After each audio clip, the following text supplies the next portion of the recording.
President Trump has made it a goal to stop the flow of fentanyl across the border. While fentanyl-related deaths have decreased, there are still concerns for future funding in next year's budget bill. Tonight, we're listening to the voices of those on the front lines of the fentanyl fight right here in our community.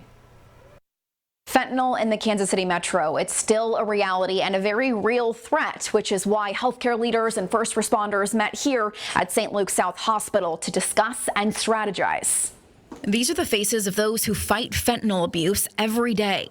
As a mother, I'm very worried about the youth and their exposure to these medications, and I want to help be part of that solution. Jennifer Elliott works in the St. Luke's health system. The biggest concerns I have as a healthcare provider is just resources for treatment of patients that maybe go down that slope into misuse of pain medication. Congresswoman Sharice David says the efforts of these people are working.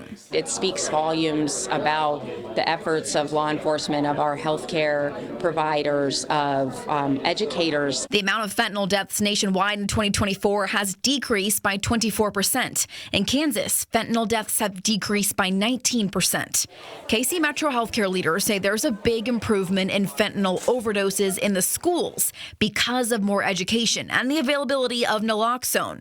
KCKPD Chief Carl Oakman in attendance after getting back from the southern border. We're losing Kansans to fentanyl poisoning, and this is really the first stop on really addressing that is here at the border. We're seeing good outcomes, but there's still a lot of work to do. While there's a decrease in deaths, Davids reports an increase of young children exposed to fentanyl. They're seeing children as young as 2 or 9 months having exposure to fentanyl. Davids believes the improved statistics are in danger. Aside from the big, beautiful bill, there's a proposed 35% cut in programs that fight fentanyl in next year's federal budget. She's a part of a bipartisan effort to keep funding where it is.